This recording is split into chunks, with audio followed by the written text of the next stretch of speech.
지난주에는 이제 9장의 사도에 대한 이야기였었죠. 사도의 권리. 하나님께서 바울이 사도로서 권리가 당연히 있지만 권리를 포기한 이유는 한 생명을 더 얻으려고, 잃어버린 영혼 하나라도 더 찾으려고 한 것이지 권리가 없어서 권리를 요청하지 않은 것은 아니다.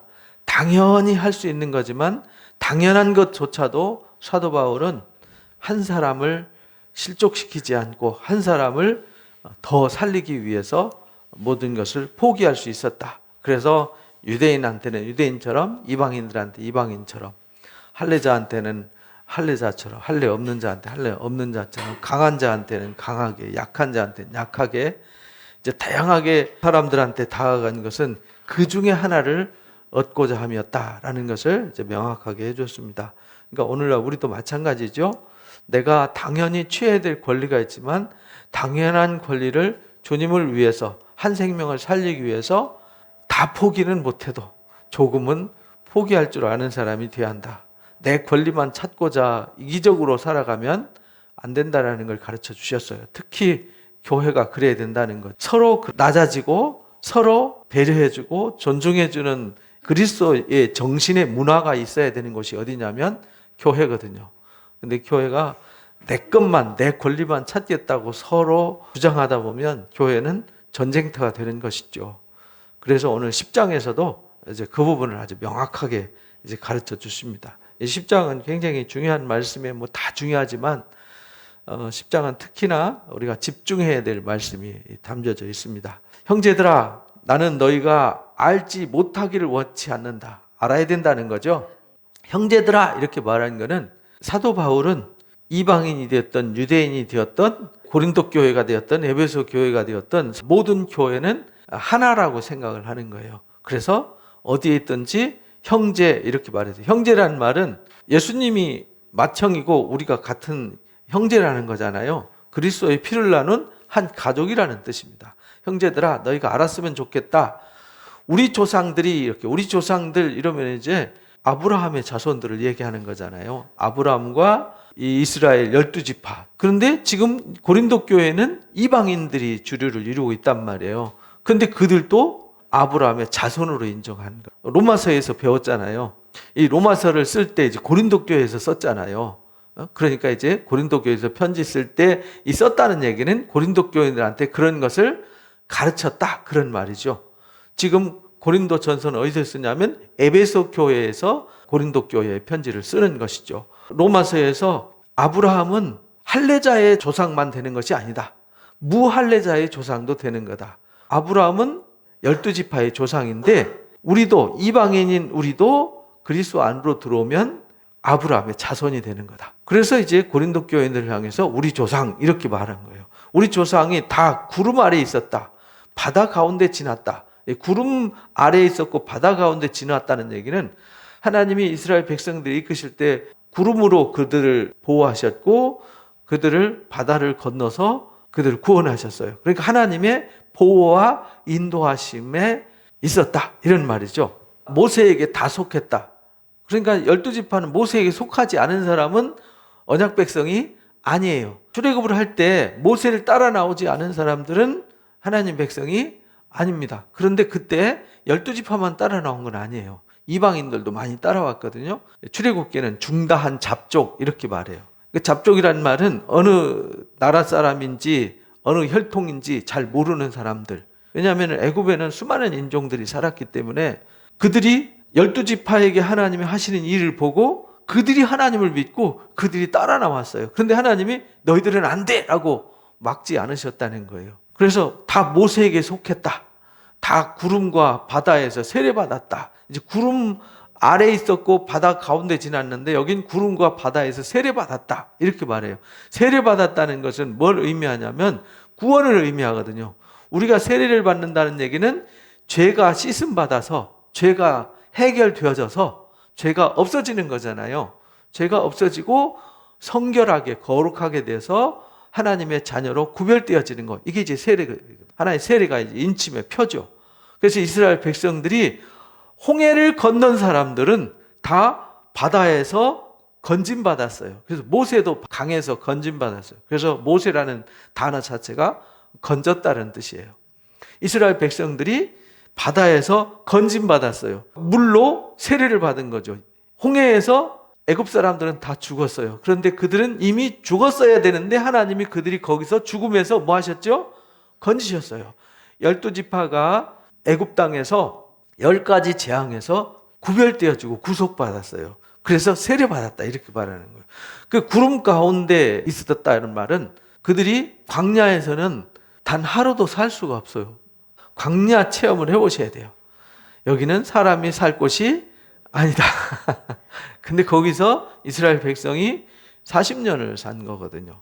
거기서 하나님이 그들을 낮에는 구름으로 밤에는 불기둥으로 인도하셨어요. 그리고 반석에서 물을 주셨고 하늘에서 만나를 주셨어요. 그러니까 그들이 광야에서 산 것은 자기들의 노력과 수고로 산 것이 아니라 뭘로 살았죠? 하나님의 은혜로 산 거예요. 그래서 구름 아래 있었단 말은 하나님의 은혜 아래 있었다. 하나님의 은혜 없이는 살 수 없는데 하나님의 은혜로 죽은 목숨이 살았다. 그래서 세례받았다. 이렇게 말하는 거예요. 다 같이 신령한 음식을 먹었다. 똑같이 하늘에서 만나를 주셨고 메추라기를 주셔서 먹었는데 요한복음 6장에 보면은 예수님이 그렇게 말씀하셨어요. 내가 하늘에서 내려온 생명의 떡이다. 출애굽한 이스라엘 백성들도 하늘에서 만나를 주셨는데 그거는 하나님이 주신 거다. 그러나 그들이 그걸 먹고 죽었지만 나는 하늘에서 내려온 진짜 만나야. 나는 생명의 떡이야.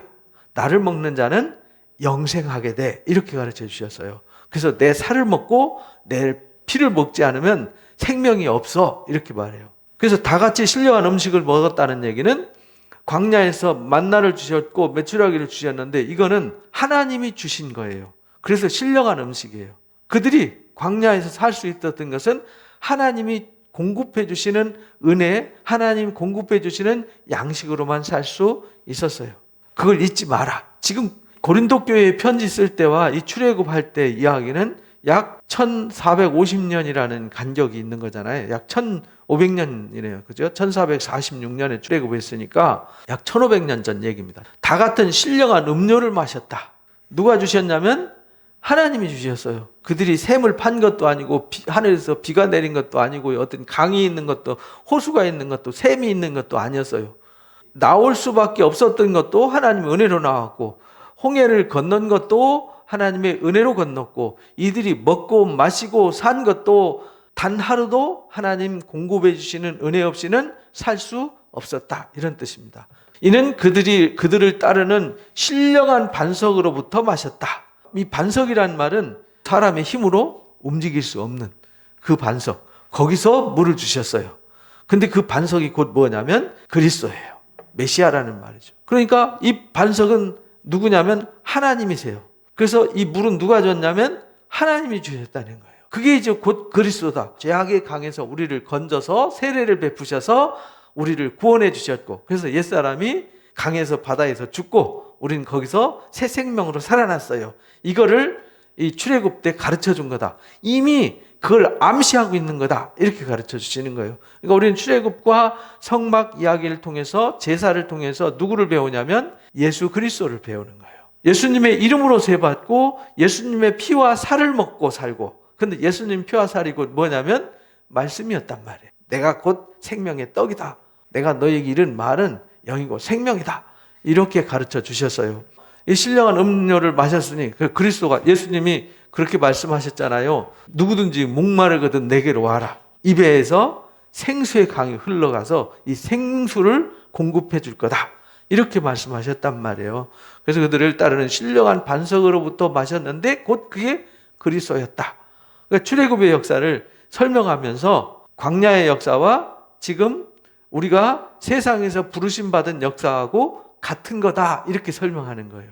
지금 우리도 똑같죠? 우리도 애굽에서 종살이한 것처럼 죄와 사망의 종이 돼 있었어요. 그런데 하나님의 은혜로 이끌림 받아서 어디를 지났냐면 바다와 구름을 지났어요. 우리가 지날 수 없는 곳을 지나는 거죠.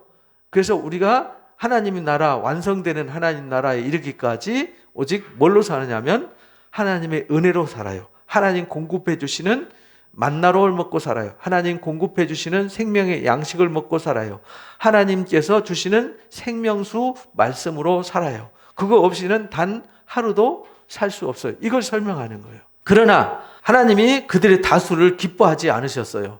근데 그들이 광야에 똑같이 나왔고 광야를 지나가는데 그 광야에 있는 사람들이 다 부르심 받았잖아요. 다 구름과 바다를 통과했다 이 말이죠. 구름으로 은혜로 보호받았고 바다에서 건짐 받았어요. 구원 받았어요. 그런데 하나님이 그들을 다 기뻐하시진 않았다. 그들이 광야에서 일부는 멸망받았다. 왜 멸망받았느냐? 그 멸망받은 이유를 설명하면서 멸망받은 이 사건이 우리에게 뭐가 되냐면 본보기가 된다. 이 바울이 고린도 교회에 편지를 쓰면서 너희가 이 말씀 잘 들어라. 잘 듣고 이 본보기를 보고 너희가 부르심 받았지만 탈락할 자도 있다. 이렇게 이제 강조하는 거죠. 우리로 하여금 그들이 악을 즐겨한 것 같이 즐겨하는 자가 되지 않게 하려 한다. 악을 뭐 했다 그래요? 즐겨했다.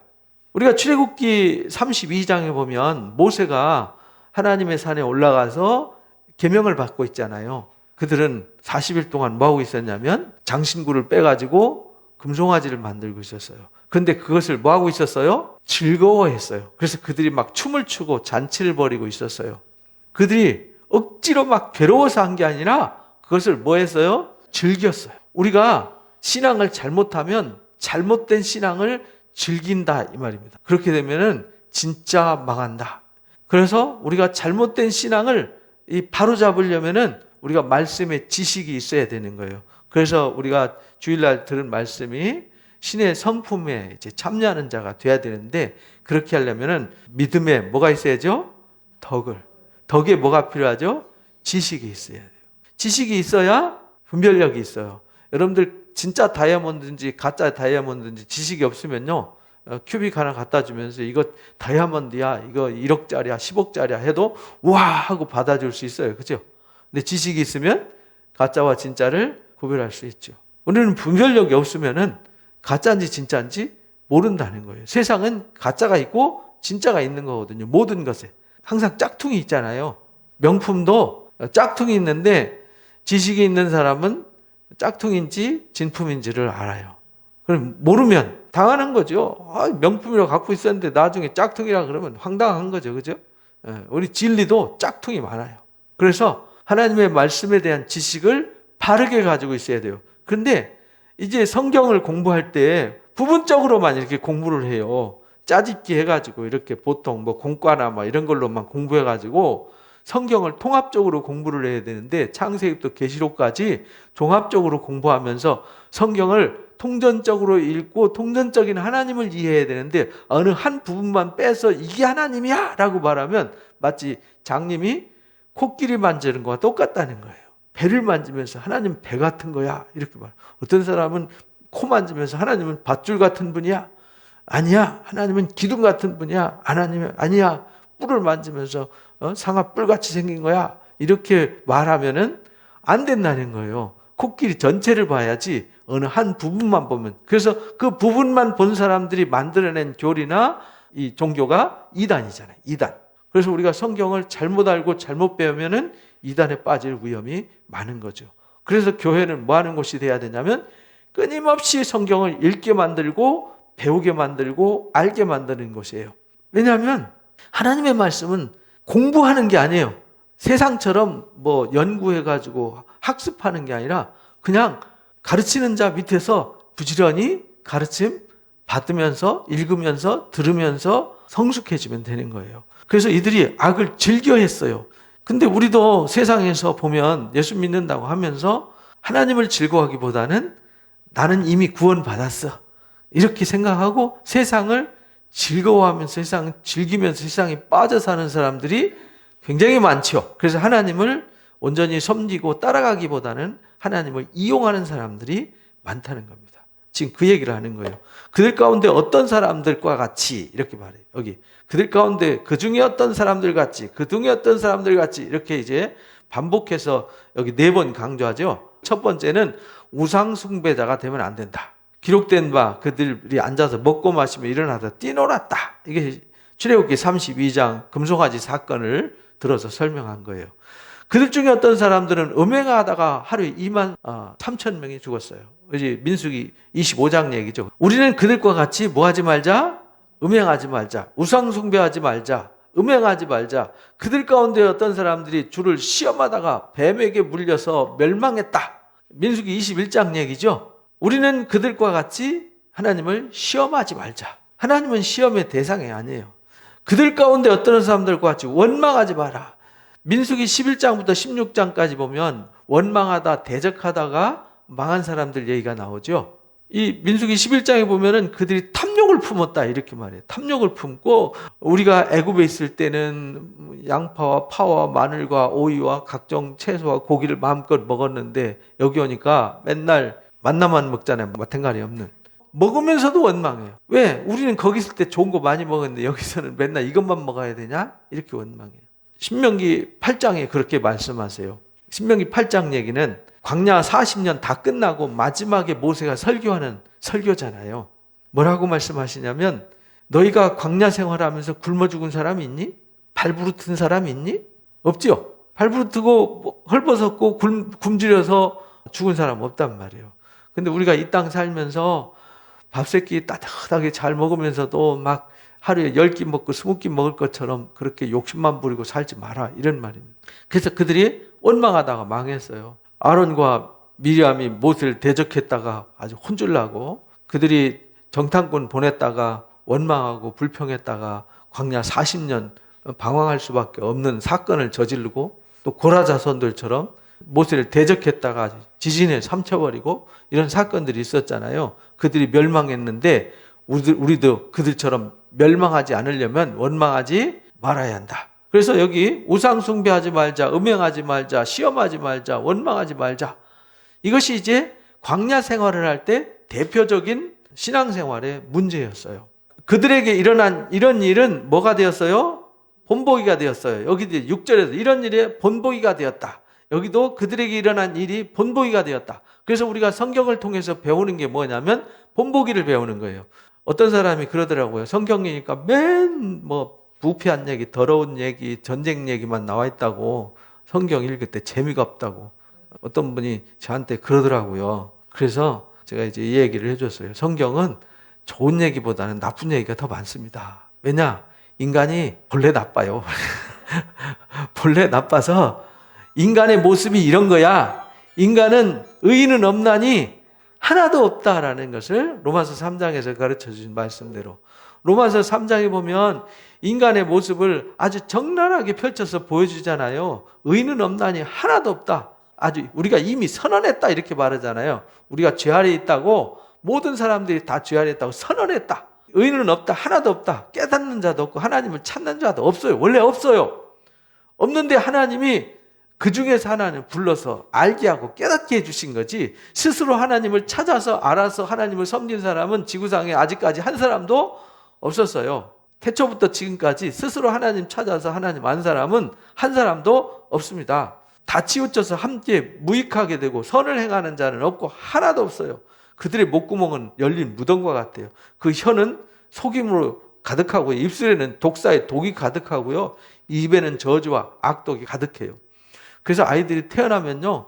안 가르쳐줬는데도 욕을 배우잖아요. 공부는 시키면 안 하는데 욕은 알아서 배워요. 막 남의 거 빼들고 웅키고 쥐어뜯는 것은 안 가르쳐줬는데도 본능적으로 하잖아요. 그 발은 피 흘리는데 빠르고 파멸과 고생의 길이 있어서 평강의 길을 알지 못해요. 그 눈에 하나님을 두려워함도 없어요. 이게 인간의 모습이라고요. 그래서 고린도전서를 통해서 그걸 가르쳐 주시는 거예요. 그들에게 일어난 이런 일이 본보기가 된다. 그러니까 우리가 성경을 통해서 배우는 건 뭐냐면 본보기를 배우는 거예요. 의인의 본보기가 있고 악인의 본보기가 있어요. 그래서 여러분들이 솔로몬의 잠언을 보면 잠언을 읽다 보면 1장부터 9장까지 솔로몬의 1잠언이고요. 솔로몬 2잠언이 10장부터 22장까지인데 잠언을 보면은 거기에 376가지 잠언이 나오거든요. 근데 거기에 의인과 악인에 대해서, 지혜로운 자와 어리석은 자에 대해서, 지혜 있는 자와 무지한 자에 대해서, 부지런한 자와 게으른 자에 대해서 대비시켜서 설명하잖아요. 어떤 사람이 지혜로운 사람이고 어떤 사람이 미련한 사람이고 어떤 사람이 의인이고 어떤 사람이 악한 사람인지를 대비해서 설명해 준단 말이에요. 그러니까 우리가 그걸 보면서 본보기를 배우는 거죠. 성경에서는 이미 인간의 모습을 다 보여주셨어요. 이런 사람 되면 안 돼. 그러니까 우리가 성경을 통해서 좋은 걸 보는 게 아니라 나쁜 걸 보는 거예요. 뭐 하지 말라고. 나쁜 사람 되지 말라고. 이런 사람 되지 말라고. 본보기가 되고 말세를 만난 우리를 뭐 하기 위해서? 깨우치기 위해서 기록되었다. 그러니까 성경은 좋은 얘기보다는 나쁜 얘기가 많은 이유가 인간은 이렇게 본능적으로 나빠요. 의인은 없어요. 하나도 없어요. 본래 악한 존재란 말이에요. 그래서 우리를 깨우치기 위해서 기록한 거란 말이에요. 그러니까 여러분들이나 저나 성경을 읽고 우리가 깨달아야 되죠. 아, 이들이 악을 즐겨한 것처럼 악을 행하면 안 되는구나. 아, 불의를 행하면 안 되는 거구나. 아, 가인과 같이 하면 안 되는 거구나. 또 이스마엘 같이 하면 안 되는 거구나. 에서처럼 팥죽 한 그릇에 장자의 권리를 팔아먹는 어리석은 자가 되면 안 되는 거구나. 고라자손들처럼 하면 안 되는구나. 이스라엘 백성들이 우상 숭배하고 주를 시험하고 음행을 하고 원망하다가 망한 것처럼 원망하면 안 되고 음행하면 안 되고 시험하면 안 되고 우상 숭배하면 안 되는구나. 이걸 이제 깨달아야 되는 거죠. 그러니까 선줄로 생각하는 자는 뭐 할까? 넘어질까 조심해라. 나는 구원받았어. 나 교회에서 집사야. 나 그래도 명색이 권사인데 장로인데 뭐 목사인데. 천국은 직분으로 가는 것이 아닙니다. 직분은 섬기라고 주신 사명이지 그거와 하나님의 나라는 아무 상관이 없습니다. 맡겨준 직임이지 직임을 가지고 너는 장로니까 천국 가고 너는 뭐 평신도니까 천국 못 가고 그런 뜻은 없어요. 하나님은 그런 적이 없어요. 선줄로 생각하는 사람들 넘어질까 조심하라는 말은 내가 그래도 50년 신앙했는데 30년 신앙했는데 내가 교회 그래도 장로를 몇 년 했는데 권사 안수집사를 몇 년 했는데 이것 의미 없다는 거예요. 그거 가지고 자신하고 세상에서 자기 고집대로 자기 뜻대로 살다가는 파멸하게 된다라는 걸 가르쳐 주셔요. 그래서 조심해라 이렇게 가르쳐 주셨어요. 그래서 고린도 교인들이 교만해지니까 그래서 함부로 사도를 판단하고 그죠? 바울을 사도가 아니라고 우기는 사람이 있게 되고 거기에 교회 안에 음행하는 사람이 있고 5장에 그죠? 또 1장에는 막 서로 파벌이 생기고 이게 다 뭐냐면 잘못된 본보기를 따라가는 거죠. 그렇게 되면은 다 망한다. 그러니까 너희가 선줄로 생각하거든 조심해라. 교회 안에 사소한 다툼 가지고 세상 법정으로 막 가고 이런 잘못된 사례들을 우상 문제 가지고 서로 다투고 이런 것을 깨우쳐 주는 거예요. 사람이 감당할 시험 밖에는 너희가 당한 것이 없다. 하나님이 우리에게 시험을 허락하시는데 하나님은 우리를 시험하지 않으세요. 야고보서 1장에 말씀하셨잖아요. 사람이 시험 당하는 것은 욕심에 이끌려서 시험 당하는 거지 하나님은 시험하시지도 않고 시험 당하시는 분도 아니에요. 그래서 우리가 시험을 당하는 것은 내 욕심과 유혹 때문에 시험을 당하는 거거든요. 근데 하나님이 너희가 시험 당할 때 하나님은 미쁘사 감당하지 못할 시험 당함을 허락하지 않는다는 말은 우리가 감당할 수 없는 시험에 있을 때 우리를 도와주신다 이런 말이에요. 위기에 처했을 때는 하나님 우리를 도와주신다. 시험 당할 즈음에 또한 뭘 주시죠? 피할 길을 열어주세요. 그런데 이걸 알지 못하는 사람은 하나님의 은혜와 단절된 사람이에요.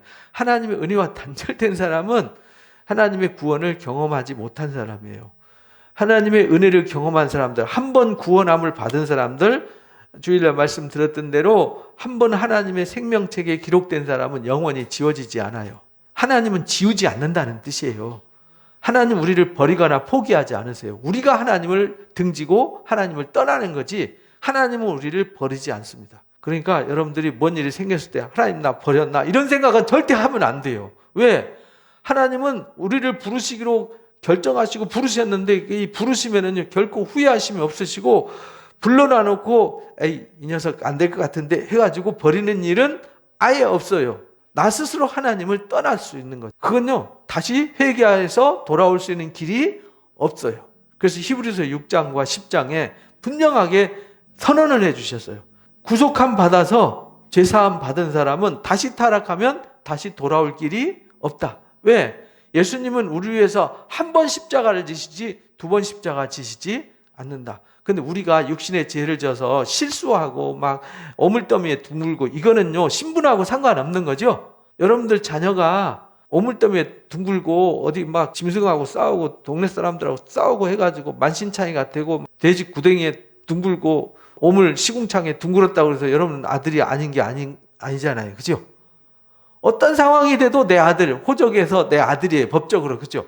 법적으로 아들이라는 사실은 변하지 않아요. 그래서 너희로 감당하게 하신다. 하나님은 우리가 잘못된 길로 갈 수 있고 환난을 당할 수 있는데 하나님의 자녀들은 하나님이 그렇게 망하도록 내버려 두시지 않는다는 거예요.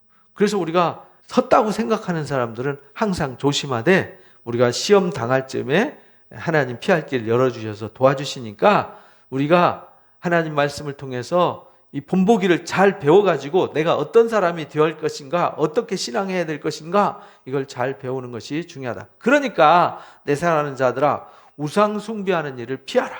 제일 많이 강조한 것이 우상 숭배예요. 지금도 우상 숭배가 제일 무서운 거죠. 옛날의 우상은 나무 깎아놓고 돌멩이 깎아놓고 쇠를 주저해가지고 그 우상을 섬겼지만 요즘은 뭐가 우상이 됐냐면 사람이 우상이 되고 돈이 우상이 되고 권력이 우상이 되고 어떤 취미가 우상이 되고 이렇게 됐어요. 우상이라는 개념은 하나님보다 더 사랑하는 것을 우상이다. 이렇게 이제 정리를 했어요. 하나님보다 더 사랑하는 게 있는 사람은 이미 어디에 빠진 거예요? 우상 숭배하는 거죠. 내 마음이 거기 가 있는 거예요. 내가 그것에 종이 되어 있는 거죠. 그래서 그것이 나의 삶을 좌지우지하는 거죠.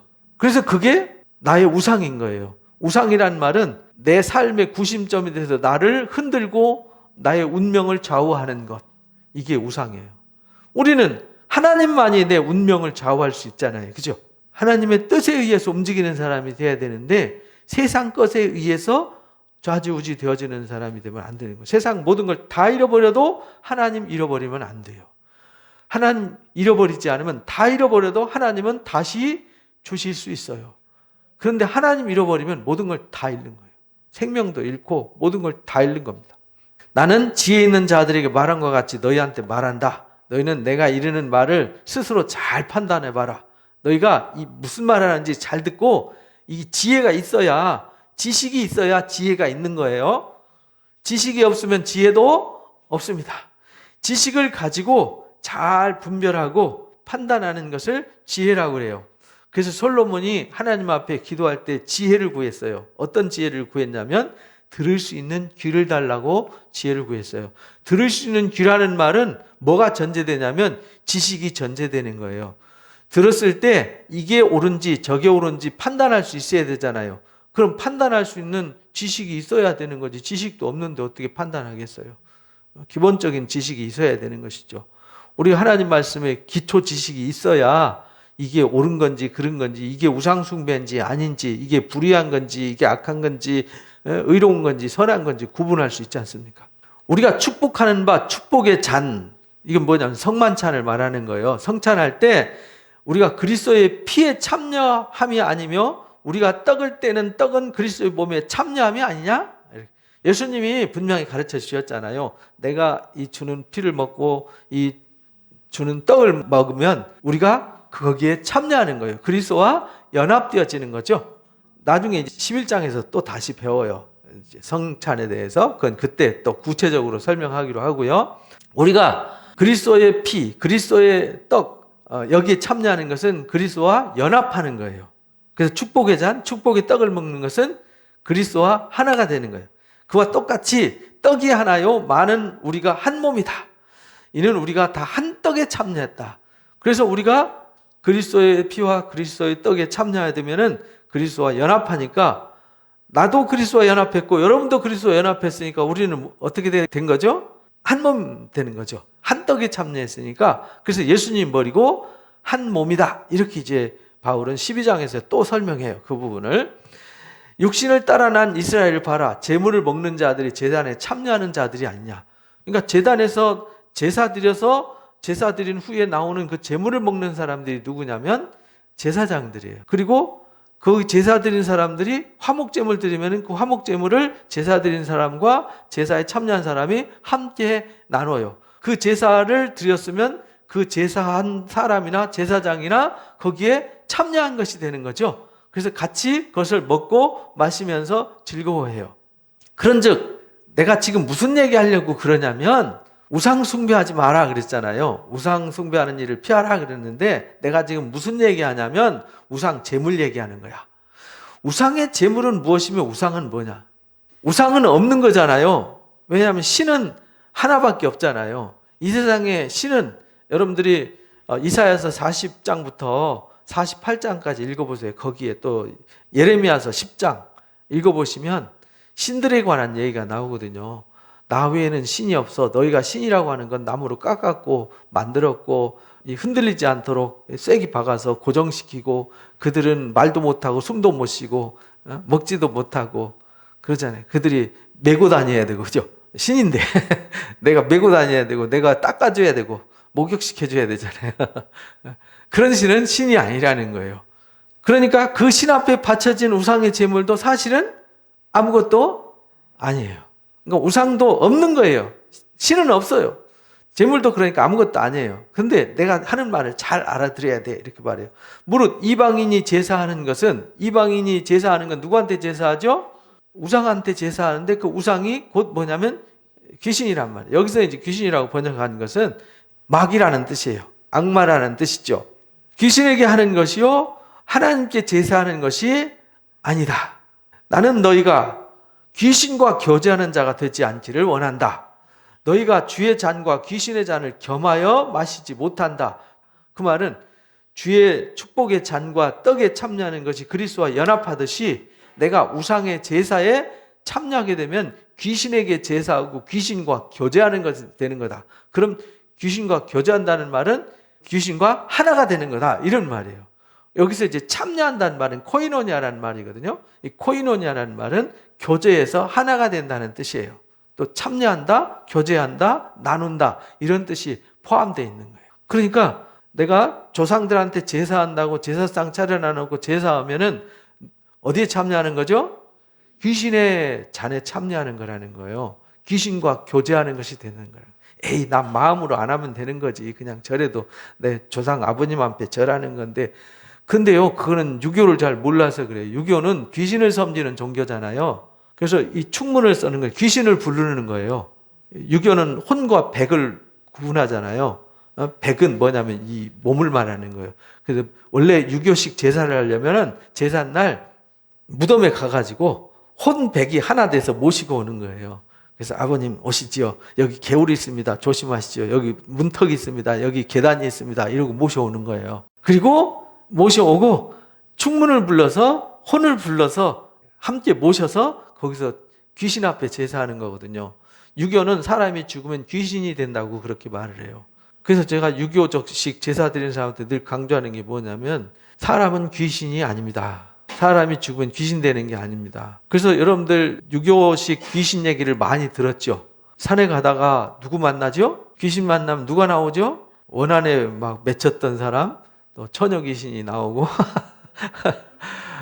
막 원원이 떠돌다가 귀신의 형상을 입고 머리 풀어 제끼고 막 하얀 소복 입고 막 나오고 이러잖아요. 뭐 어떤 사람 뭐 입에 칼을 물고 나오고 막 피 뚝뚝뚝 흘리면서 막 이런 이게 전설의 고향에서 그렇게 상상으로 만들어낸 거지.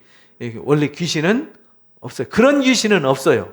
성경에서 말하는 귀신과 우리 유교식에서 말하는 귀신은 달라요. 유교에서 말하는 귀신은 아니에요. 그건 귀신이 아니에요. 왜? 사람이 죽으면 귀신이 된다고 생각하니까. 그래서 귀신은 항상 사람 모양으로 나오잖아요. 근데 성경에서 말하는 귀신은 악한 영을 말하는 거란 말이에요. 마귀의 쫄개들 있죠? 악한 영들을 귀신이라고 말한 거지. 유교에서 말하는 우리 한국식 귀신은 사람이 죽어서 귀신이 되는. 그래서 그 앞 제사하는 건요. 죽은 조상의 귀신을 불러놓고 제사하는 거기 때문에 내가 부모님 앞에 제사하는 게 아니에요. 절하는 게 아니에요. 귀신 앞에 절하는 거지. 그러면 그 귀신과 하나가 되고 귀신과 연합하는 게 되는 거다. 그러니까 우리가 귀신의 잔과 주의 잔에 함께 참여할 수 있니? 그건 말도 안 된다. 이렇게 말하는 거예요. 어찌 주의 식탁과 귀신의 식탁을 겸하여 섬길 수 있냐?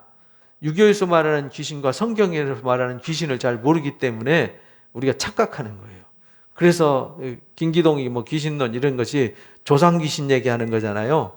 그래서 조상의 그 저주의 사슬을 끊어야 된다 이렇게 말하는데 그건 성경도 하나님도 몰라서 무지해서 나온 말이에요. 성경에서 말하는 귀신은 그런 조상의 귀신이 아닙니다. 그러면 우리가 주를 노여워하시게 하겠느냐? 우리가 주보다 강하냐? 우리가 귀신의 잔에 참여하면요 주님을 노엽게 하는 거죠. 우리가 주님보다 강하냐? 모든 것이 강하나 모든 것이 유익한 건 아니야. 내가 모든 것을 할 수 있죠. 근데 다 유익한 건 아니라는 걸 깨달아라. 모든 것이 강하나 모든 것이 덕을 세우는 것은 아니다. 그래서 여기서 이제 갑자기 유익함과 덕을 가지고 설명을 해요. 왜냐하면 우리가 8장에서 배웠잖아요.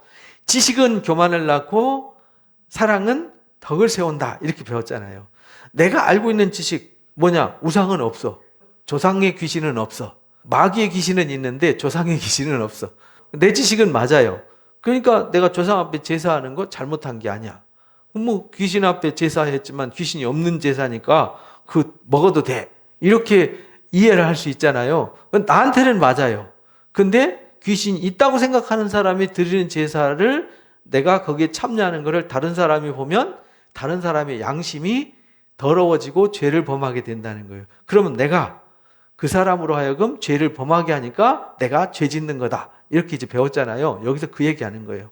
우상의 제사에 대해서 너희가 귀신의 잔과 주의 잔에 참여하지 못하는데 모든 것을 할 수 있다. 그러나 유익한 건 아니고 덕을 세우는 건 아니다. 누구든지 자기의 유익을 구하지 말고 누구의 유익을? 남의 유익을. 그래서 우상의 제사, 이 제사에 관한 지식도 우리가 잘 알아야 된다. 우리가 안 해야 되고 해야 될 게 있고 먹어야 될 거 먹지 말아야 될 게 있는데 우리가 그걸 잘 구분해야 된다. 내가 먹을 때에도 내가 먹을 자유가 있어요. 그런데 상대방이 누군가 그걸 보고 내가 먹는 자유로 인해서 그 사람이 죄를 범하거나 실족하게 되면 그거는 먹지 말아야 된다. 이게 유익이고 덕을 세우는 거다. 그러니까 여러분들이 맥주 한잔 하는 거, 소주 한잔 하는 거 문제되지 않아요. 근데 남들이 볼 때, 저 권사님이 술 마시네? 집사님 술 마시네? 이래갖고 시험 들면 여러분들의 자유가 상대방을 실족하게 한 거니까 여러분들은 죄를 범한 거다. 이런 말입니다. 무슨 말인지 이해가 되시죠? 근데 시험 들 사람들 아무도 없어. 그럼 내가 시원하게 맥주 한잔 했어. 그거는 죄가 되지 않는다는 거예요. 그래서 제가 이제 누가 술 좋아한다 그러면은 술 먹는 거는 죄가 아니지만 그거 먹었다고 지옥 가는 건 아니지만 그 먹는 것이 남에게 걸림이 되면 그리고 먹었다고 자랑해서 남에게 걸리게 하면 그거는 죄를 짓는 겁니다. 죄를 지면 대가를 지불해야 되는 거예요. 로마서 2장에서 우리가 배웠죠? 무릇 시장에 파는 것은 양심을 위하여 묻지 말고 먹어라. 시장에서요, 뭐 물건을 파는데 시장에서 물건 팔 때 옛날에는 다 우상 앞에 제사 드리고 나왔어요. 유대인들은 하나님 앞에 제사 드리고 나왔지만 이방인들은 우상 앞에 제사 드리고 다 시장에 나왔단 말이에요. 우리도 옛날에 차 사면 뭐 명태 대가리 갖다 놓고 돼지 대가리 갖다 놓고 고사 지내고 했지 않습니까? 농사 지을 때 또 시장 뭐 탈곡해서 추수하고 할 때도 거기다 돼지 대가리를 놓고 다 제사하고 소 잡고 돼지 잡고 할 때도 다 먼저 술잔 따라가지고 뭐 고시래하고 논두렁 밭두렁에도 고시래한테 다 바치고 먼저 먹고 이러지 않습니까? 이게 다 신 앞에 먼저 제사하는 거란 말이에요. 시장에서 파는 것은 다 제사하고 나오는데 이거 제사하고 나왔어요? 안 나왔어요? 묻지 말고 먹으라는 거예요. 왜? 하나님이 다 주셨으니까 감사함으로 먹으면 되는데 내가 그거 꼬치꼬치 따지고 먹으면 그거 본인도 피곤하지만 남들도 그것 때문에 스트레스 받고 그걸로 죄범하게 되니까 그거 하지 말라는 거예요. 이는 땅과 거기 충만한 것이 다 주님의 것이니까 부정한 건 아무것도 없어요. 이 세상에 부정한 건 아무것도 없어요. 레위기 11장에 코셔법 가르쳐 주셨잖아요. 비늘 있고 지느러미 있는 거는 부정하지 않아요. 거룩해요. 근데 비늘 없고 지느러미 없는 것은 부정해요. 장어는 미꾸라지는 부정한 거예요. 근데 붕어는 부정하지 않아요. 근데 요즘 과학적으로 따지면 장어가 좋아요? 미꾸라지가 좋아요? 붕어가 좋아요? 장어가 훨씬 좋고 미꾸라지가 붕어보다 훨씬 좋죠. 붕어는 이 디스토마라든지 뭐 하여간 그 오염돼 가지고요. 안 좋아요. 근데 장어와 미꾸라지는 오염이 덜 돼서 깊은 웅덩이 샘 속에서 자라기 때문에 근데 요즘은 다 양식해 가지고 다 그놈이 그놈이지만 그 기준은 하나님이 주신 목적은 우리를 위해서 주신 것이지 그 동물 자체, 생물 자체가 부정하다 안 하다 해서 부정하다 하지 않다라고 말하는 것이 아니라는 거예요. 그러니까 하나님이 창조한 모든 만물은 다 거룩해요. 그런데 하나님이 부정하다, 거룩하다 한 것은 사람한테 해가 되면 부정하다 했고 택한 백성들한테 해가 되지 않으면 거룩하다 이렇게 구별했다 그런 말입니다. 무슨 말인지 아시겠죠? 불신자 중에 누가 너희를 청할 때에 너희가 가고자 하거든 너희 앞에 차려놓은 것을 묻지 말고 먹으라는 거예요. 불신자 집에 갔는데 이거 딱 먹으려고 하는데 이거 제사했어요 안 했어요? 이러고 먹지 말라는 거예요. 왜 그 사람들은 늘 일상에서 제사하고 나온 거니까 그거 묻지 말고 먹으라는 거예요. 근데 만약에 누가 이거 제사 드리고는 제물이야 그럼 먹지 말라는 거예요. 왜냐하면은 이 사람이 이거 먹나 안 먹나 시험하기 때문이라는 거예요. 그래서 주를 뭐 하지 말라 그랬어요? 시험하지 마라. 근데 이 사람이 우상 제물 먹나 안 먹나 진짜 신자인가 아닌가 시험해 보려고 저희 직장 다닐 때 그랬어요. 이 사람이 진짜 그리스도인지 아닌지는 술잔 줘보면 알아. 이래가지고 야 한 잔 마셔. 안 마시는데 저 교회 다니는데 야 교회 다니는 장로도 술 마시더라. 마셔. 너 술 안 마시면 내일부터 우리하고 놀지 마. 너 다음부터 너하고 우리 여기 회식 자리에 오지 마. 이러면요 감고 나면 먹더라고요. 근데 저는 절대 먹지 않았어요. 아 그래요? 저 회식 안 올게요. 그걸 보따리 싸두고 그게 아니고 야 콜라 줄게 앉아 막 이런단 말이에요. 시험한 거죠. 그 사람들이 그러면서 웃으면서 농담했어요. 내가 한번 흔들어 봤는데 얘는 가짜야 가짜. 그렇게 이제 말했어요. 얘는 진짜 믿으려면 얘처럼 믿어야 돼. 이렇게 말했어요. 그 시험에 넘어가면 안 되잖아요. 그 얘기예요 지금. 알게 한 자의 양심을 위해서 먹지 마라. 내가 말한 양심은 너희 것이 아니요 누구 것이죠? 그러니까 나는 내가 지식이 있어서 자유롭게 살 수 있고 자유롭게 행동할 수 있고 먹을 수 있는데 나의 자유가 남의 양심에 상처를 주거나 남의 양심에 죄를 범하게 하면은 그거는 덕을 세우는 것이 아니고 유익을 주는 것이 아니라 죄를 짓는 거다. 그러니까 우리가 무슨 일을 할 때는 항상 이것이 유익한가를 생각하고 말하고 행동하고 먹어라. 그리고 이것이 덕이 되는가 안 되는가를 판단하고 해라. 이렇게 가르쳐 주신 거예요. 우리가 행동 기준이 이제 결정이 됐죠? 여러분들이 어디 가서 무슨 일을 하든지 이것이 하나님 보시기에 합당한가? 주변 사람들이 볼 때 유익하고 덕을 세울 수 있는가? 그러니까 내 유익이 아니에요, 이제. 왜 나는 무엇이든지 다 감사함으로 먹고 내가 자유하니까 자유롭게 할 수 있어요. 근데 나만 생각하고 사는 것은 아니라는 거예요. 만일 내가 감사함으로 참여하면 어찌 남이 내 감사한 것을 무너뜨릴 수 있겠어요. 그죠? 비방을 못하죠. 그러나 너희가 먹든지 마시든지 무엇을 하든지 다 누구의 영광을 위하여? 하나님의 영광을 위해서 해야 된다. 내가 뭐 감사함으로 참여하면 다 유익하죠. 우상의 제물도 감사함으로 먹으면 하나님 주신 것이 말씀과 기도로 다 거룩해진다고 그랬고 더 거룩하다 그랬으니까 감사함으로 먹으면 되죠. 그러나 그것이 하나님의 영광을 가리고 남에게 걸림이 되면 그건 잘못하는 거다. 그래서 기준을 정해 주셨어요.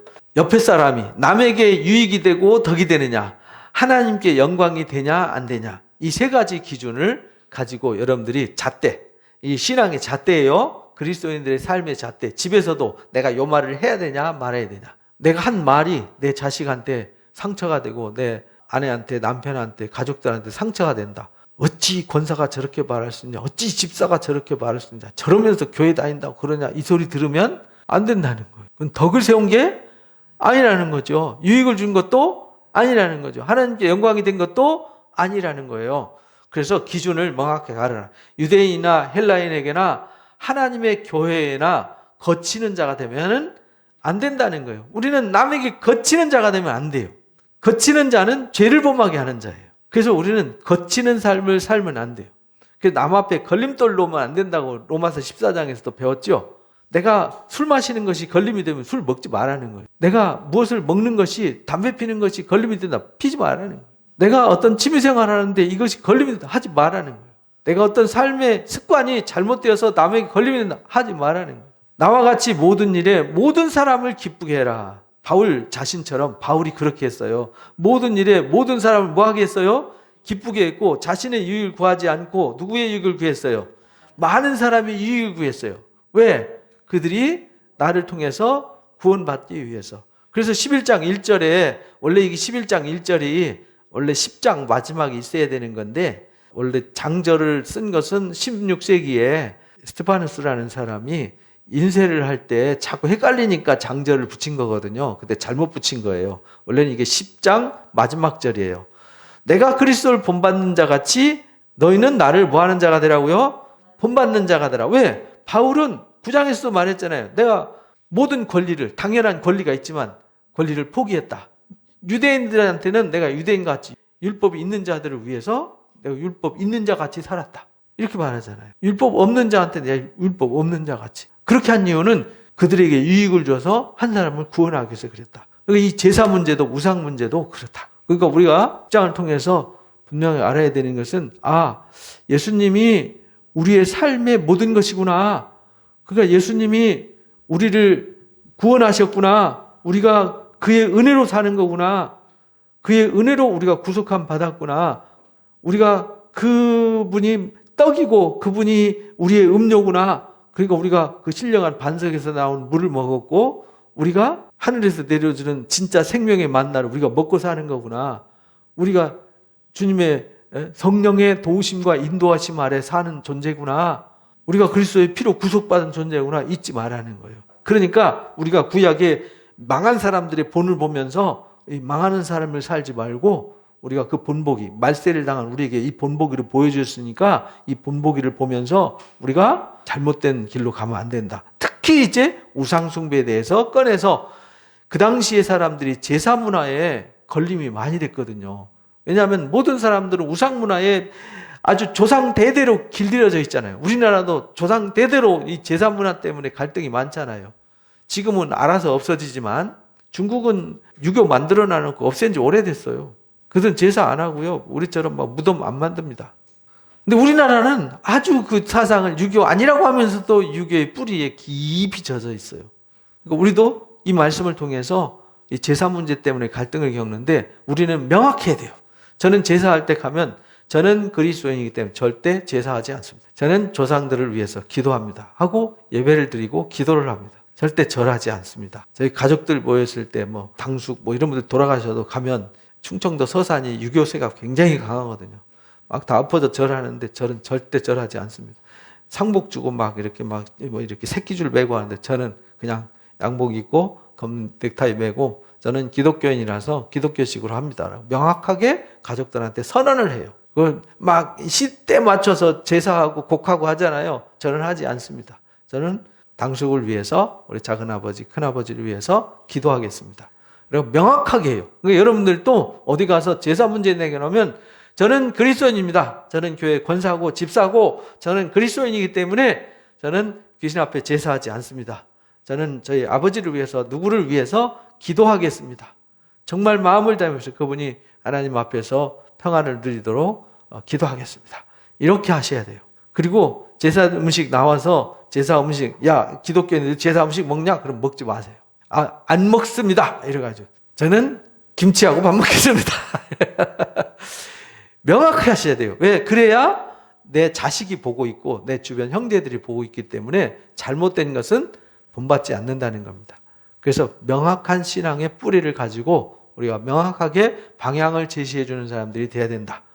그래야 우리가 하나님께 영광을 올려드리고 남에게 유익을 줄 수 있고 남에게 덕을 세울 수 있다. 그래서 우리가 판단, 근거 항상 세 가지 잊지 마시기 바랍니다. 첫 번째 뭐요? 남에게 유익이 되는가 안 되는가? 남에게 덕이 되는가 안 되는가? 하나님께 영광이 되는가 안 되는가? 항상 기도하시면서 행동할 때 근거를 가지고 기도하시기 바랍니다. 우리 한 3분 정도 오늘 말씀 들은 것을 가지고요. 합심해서 기도하는 시간 갖도록 하겠습니다. 감사합니다. 하나님 아버지. 오늘도 귀한 시간 허락해 주셔서 말씀으로 깨달음 허락해 주시니 감사합니다. 우리는 참으로 하나님 앞에 늘 부족하고 연약합니다. 말씀의 깨달음을 주셔야 되겠습니다. 이미 하나님께서 말씀을 통해서 분명하게 본보기를 보여주셨습니다. 이렇게 살면 안 된다는 걸 가르쳐 주셨고 또 이렇게 살아야 한다 가르쳐 주셨습니다. 우리가 말씀에 지식이 없어서 교만할 수 있고 오만할 수 있고 잘못된 길로 갈 수 있습니다. 하나님 아버지여 우리를 다시 한번 붙들어 주시고 간섭해 주시어서 진리의 말씀으로 살고 은혜로 사는 자가 되게 해주시기를 간절히 기도합니다. 우리는 출애굽의 역사를 통해서 하나님의 은혜로만 살 수 있음을 분명하게 가르쳐 주셨습니다. 하나님의 구속과 하나님의 은혜 없이는 단 하루도 살 수 없는 존재임을 우리에게 깨달음을 주셨사오니 하나님 아버지, 사랑하는 자녀들 모두 다 말씀의 거룩한 감동과 은혜 속에서 성령의 감동으로 살아가는 은혜자가 될수록 도와주시고 간섭해 주옵소서. 하나님 아버지, 우리는 이 영적 광야의 시대를 지나가고 있습니다. 하나님 아버지, 이 광야 속에서 하나님 아버지 은혜 없이는 단 하루도 살 수 없음을 가르쳐 주시고 깨워 주셨사오니 날마다 주님 은혜를 갈망하며 사모하며 그 은혜로 살아가는 자가 될 수 있도록 이끄시고 축복해 주옵소서. 감사하며 예수님의 이름으로 기도합나이다.